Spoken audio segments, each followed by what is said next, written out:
Po to yra prisirišimas ir tam tikras žinių trūkumas. Nes pats pastoviausias dalykas yra kintamumas. Pats pastoviausias. Reiškia, mes tai turime perduot ir žinot. Todėl liga gali būti ir dėl pirmos priežasties labai svarbios, tai dėl kitimo ir kintamumo trūkumo žmogaus gyvenime. Jis nori eiti sena vaga. Todėl 7 skaičiaus simbolika yra labai gili. 7 metai, kas 7 paskaičiuokit ir pažiūrėkit kokiame etape. O gal jau jūs naujo 7-eto? Tada tenka peržiūrėti save, savo gyvenimą ir fizinį, ir būtinai vidinį. Ir taip galima padėti savo vidui. Kaip vidui? Vidui kitą kartą galim labai paprastai padėti. Susitvarkyti namus. Susitvarkyti savo darbo vietą. Galioja 7 metų simbolika, įvertinant va šitą mūsų saulytės irgi sistemą ir firmose, ir darbe, ir žmonių santykiuose, visur. Susipažinau su draugus draugė, prasidėjo kažkas negerai, pasiskaičiuokim, koks čia periodas, o gal 7. Ką jau mums reikia naują kažkokį suvokimą, kažką įnešti į savo bendravimo erdvę ir į viską. Ir ką labai noriu pasakyti, kadangi taip duota vėl žemelėje viskas labai išmintingai kūrėjo, apie žemę sukasi mėnulis. O mėnulis yra pasąmonė, ta vidinė gelmė. Plius mėnulio buvimas žmogaus kosmogramoje rodo jo praeitį taip pat. Ne tik toks kitas dar aspektas. Reiškia, kaip mes galime išvalyti savo vidų. Labai paprastas vėl dalykas. Vėl pavalius namus. Valosi pasąmonė ir mūsų vidus. Užuolaidų plovimai, nuvalymai dulkių, erdvės. Jeigu tu nori prisikviesti švarias energijas, būtina valyti. Kiekvieną kampą tiesiog valyti. Tada tu valai ką. Ir net dabar vėl, jeigu valydami namus, mes įnešime sąmoningumą, kad aš valau už save. Ir žinot, tada reikia, aš, pavyzdžiui, kai tai dariau, ir darau, tada man reikia būtinai po tokio valymo namo eiti po dušu, netgi pasėdėti prie žvakės ir netgi po to pasimels, nes tu jauti, tartum transformuojasi. Kitą kartą aš dar aišku maldą įjungiu ir dažnai valydama namus dar pasimeldžiu. Tai vėl sąmoningas valymas, jeigu daro didelė dalis, nenori tas dulkių valymą ar kažką, vėl.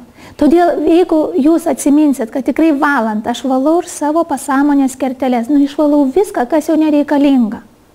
Liuks, išvalom, uždegam žvakeles dar namuose ir iš karto, šviesiau, nekalbu, kad patalynę pakeist, pagalvės iškedenti ir pakeisti ir išvalyti impilus, kad nauji sapnai būtų. Čia yra paprasti dalykai. Nereikia ten kitą kartą nieko daug ieškoti, o paskui nueiti nusipirktą gatą, pasidėti po pagalvę, kad geri būtų sapnai, rožinį kvarcą pasidėti po pagalvę. Ir jau iš karto ateis kita erdvė, išvalyti langus. Kas yra langai simboliškai namuos? Ir akis. Kaip aš žiūriu į pasaulį, ar mano švarios akis. Ir gal langas jau rodo, reiktų apsivalyti, tada bus lengviau ir gyventi. Kokie yra pagrindiniai įsigelbėjimai, ar tie pirmi raktai, kuriuos labai jums siūlau tikrai atsiminti, yra mintis. Bet jūs tikriausiai pastebėjote, kad didelė dalis minčių neįsipildo. Nesirealizuoja. Todėl, kad jom reikia geros dirvos, jom reikia trąšų ir jom reikia vandens. O čia ir yra Venera. Todėl, kada aš suvokiu ir paėmus knygą Sonja Šoket, Sielos pamokos ir Sielos tikslas, nuostabi knyga, ten yra 22 pamokos. 20 pamoka yra apie šviesos saulės galią ir šviesos terapiją. Aš po to tik atradau jau, kai mes jau buvom pradėję taikyti Pankovo akinius. Labai priedo gera knyga. Tai šitoj knygoje irgi daug kur atskleista. Mintis suveiks tik tada, kada ją pamaitinsi jausmu. Todėl dabar, kai aš skaitau knygas, aš galvoju ir kartais paskui klausi skaito, ar vienas ir kitas, ar tu įskaitai toj knygoje tą dalį. Nuskaičiau, nieko. Tai čia ir yra. Todėl, kaip ir vyksta, kas yra ir paskaitos, ar kaip, kada žmogus jau tą mintį perskaitytą dar pamaitina su savo suvokimu ir su savo jausmu, tam reikalinga vanduo. Vanduo, bet tas išmintingas vanduo, gyvas vanduo, ne emocijos čia yra. Čia jis yra tas degantis, pastovus, geras, tekantis, aktyvus vanduo. Jausmas yra Venera, jausmas yra širdis. Čia yra pastovus jausmas. Čia jau nėra tų antisimpatijų. Patinka, nepatinka. Virškinu, nevirškinu yra 3 čakra. Ai, virškinu, nevirškinu jį. Iš čia vat yra regėjimo sutrikimai. Regėjimo sutrikimus labai nulėmė šitą čakrą. Todėl, va matot, kaip yra įdomu ir įvairu. Todėl tiek minčių ir neįsipildo, tiek minčių nesirealizuoja. Todėl, kad žmogui pritrūksta ir kantrybės siekti to tikslo. Plus, ar jūs pastebėjot, kad mintis koncentruoti vat į vieną mintį yra irgi sunku, labai išmuša. Taip, ir didžiulė kitų žmonių mintis, kitų žmonių siekiai, kitų žmonių noras kažką pasiekti. Todėl čia yra tikrai, tas darbas yra sunkus. Plus kitas dalykas, gal kitas žmogus ir sugalvoja visai neblogą tą norą, bet pagal jo sielos uždavinius ir karmą jam dar nelemta, kad įsipildytų ta jo mintis ir kartu su noru. Vat mintis ir norai. Norai yra Venera. Todėl didelė dalis vėl lygų į odos ligos, cukrinis diabetas, vat susijęs su būtent Venera irgi. Jeigu dabar jums kalbėti, vat greičiausiai kokie yra vaistai, kad tai, vat, ir maldoj, kada mes prašome Viešpatie, padėk man reiškia nugalėti nuodėmę, ligą ir mirtį. Vat nuodėmę tą suvokimą reiškia neteisinga, tai ir yra mintis, suvokti teisingai savo mintis ir suvokti savo teisingai norus. Ir kaip aš moku mylėti, tai yra Venera. Kaip aš moku meilę duoti, kaip aš moku ją priimti. Tai yra vat šitie raktai, labai paprasti ir kartu sudėtingi. Jose yra viskas. Todėl, aišku, kaip ir mes kai mokinamės ir kitą kartą, vat irgi buvom astrologo konsultacijoje jau evoliucinio, tai ką pasako po baigimo. Kalba 4 valandas, viską aiškina, pagrindinė esmė labai paprasta. Mokintis mylėti. Ir įjungti. Va čia vat yra viskas. Visko ištirpintojas yra meilė. Nuoskaudos jau yra vat ego dalis, įsiskaudinimai, nuoskaudos, kaltinimai. Todėl yra maldos ir kaip tik pas vat Audronę Ilgevičienę šitoj maldos knygutė yra maldos, kur mes kalbam, kad vengti puikybės, kurioje yra vat visi klioviniai sveikatos. O puikybė yra susijusi su šita gražuolė planeta. Irgi. Ne viena planeta biški turi užuomazgų, bet tai yra Jupiteris. Jupiteris planetėlė, kuri va būtent irgi gali duoti va tas didžiulės tokias puikybės. Ir čia va su šitu reikia dirbti. Pasitikėti savimi, neškas kita, o puikybė jau yra ta, kuri mus labai gramzdina ir būtent čia daro mums didžiulius kliuvinius. Tai va, tai dabar pažiūrėkime, kasgi eina po Žemelės. O po Žemelės eina Marsas. Va. Kur yra Marsas? Dabartiniu metu jis yra labai aktyvus ir į agresijos pusę.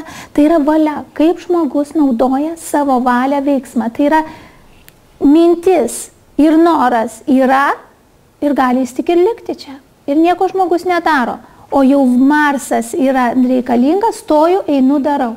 Tai va, yra šita va dalis, per ją mes irgi padedam žmogui, matydami sutrikimus, daug ką žmogui nukreipti ir keisti savo gyvenime. Nu va, toliau reiškia gražuolis Jupiteris ir kepenys, pagrindinis organas, kraujotaka ir kitos sistemos. Saturnas, va, jau šita planeta tikrina, jau čia yra stop.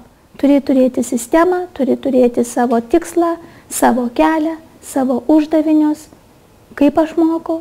Jau susiimti rankas, ar aš moku save apsitarnauti, ar iš vis noriu, kad kažkas mane aptarnautų. Nes vis tiek, vat, ir kaip galvoju, va, kitą kartą gal būna tokių vat, netitikimų, kad žmogus daugiau pradeda eiti jau ir tą dvasinę gelmę, daug, o reikia mokėti suderinti ir dvasinės žinių siekimą ir darbą čia Žemelėje, nes yra rutininiai darbai, kurios nori, nenori reikia daryti. Todėl reikia mokytis jos atlikti vėl su džiugesiu, su optimizmu. Rūpestingai, gerai, kiekvieną kartą atrasti gal kažką įdomesnio tą patį darbą darant. Galima vėl įjungti mintį ir tą rutininį darbą paversti įdomesniu, nes vis tiek jį reikia padaryti. Todėl šita planeta tikrina sąnariai, griuvimas, lūžiai, smūgiai, avarijos. Nu čia prisideda jau ir Uranas, bet rodo, sustok, jau peržiūrėk, tikrai, lūžiai ypatingai, lūžiai, tulžies pūslė akmenys. Jau vėl čia stabdo, peržiūrėti, ar yra išmintis, ar yra baimės. Nes šita planeta, kada trūksta žinių, žmogus nueina į baimės. Todėl didelė dalimi, taip, kai trūksta žinių, žmogus bijo. Bijo ateities, bijo situacijų, bijo kažkokio tai įvykio, taip. Kaip aš išgyvensiu, ką man reiks daryti. Viskas yra duota. Tik reiks dirbti. Taip. Todėl, o paskui jau aukštosios planetos, tai yra Uranas, yra Neptūnas ir mažylė planeta Plutonas, kuris duoda onkologiją ir kuris dabar yra ožiaragio, jis 16 metų. Skatins transformuotis ir ieškoti ir naujai save atrasti. Tai va, įdomus dalykai. Už tai vyksta struktūroje pakitimai. Žemėje visoje, kaip matote, vyksta šitie. Tai va, nori, nenori, šita sistema veikia ir mums nepaprastai jinai padeda. Ir kaip smagu, įsipjovė į pirštą. Kiekvienas pirštas turi savo ženklą. Ar antrąjį pirštą, tai ten Jupiteris, ten ego dalis. Jau iš karto Saturnas ir aš moku, va, tikrai gal kažkoks kviečia mane į kažkokį naują atradimą.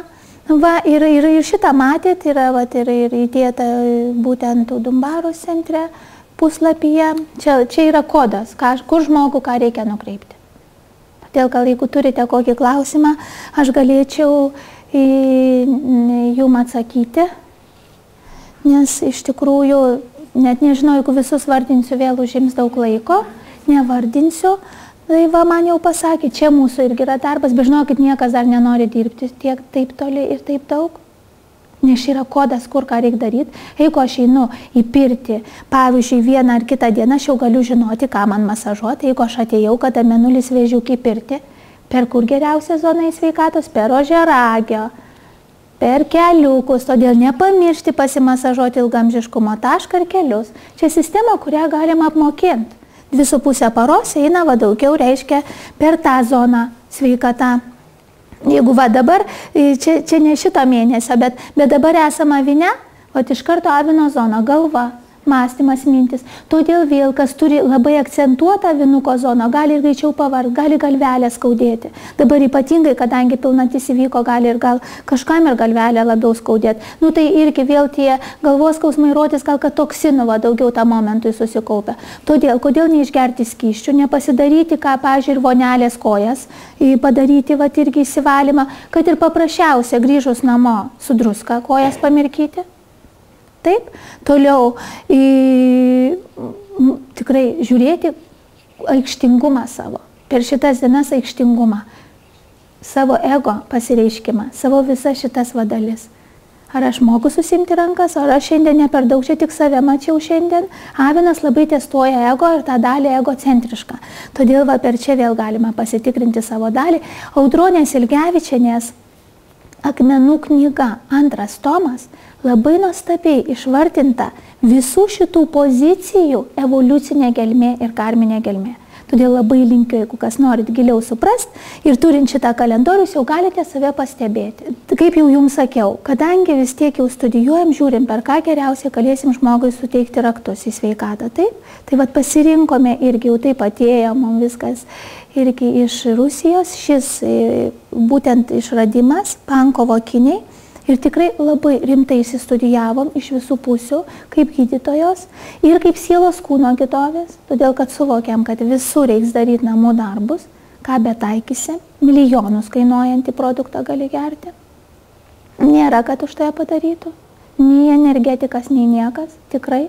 Jeigu žada jums padaryti kažkas už kažką, nėra taip, nėra. Gali apsiimti kažkas padovanoti daug energijos tam pliūpsniui, bet vis tiek žmogui visada reikia dirbti. Todėl ir mes, kai ėmėme šito dalyko, vėl sadita galvom, oi, kiek vėl reiks aiškiai, nes aišku, ar tikrai padės? Taip? Ar tikrai padės? Taip, iš tikrųjų, tai nuostabus dalykas, nes mes gyvenam Saulės sistemoje, ką jums tik rodžiau. Mes gyvi tik tai todėl, kad yra Saulė ir šviesa. O čia yra tas pats. Čia yra dirbtinas Saulės matomos spektro impulsas, kuris eina per akis ir 3 spalvas. Pankovas iš pradžių buvo šitie akinukai sukurti be 3 spalvų. Tik šviesos impulsas per akeles, kad duoti dušą ir reiškia akies audinius nuprausti su šviesa. Ir kartu per epifizę, hipofizę duoti impulsus visai sistemai, kad įsijungtų sveikatos kodas.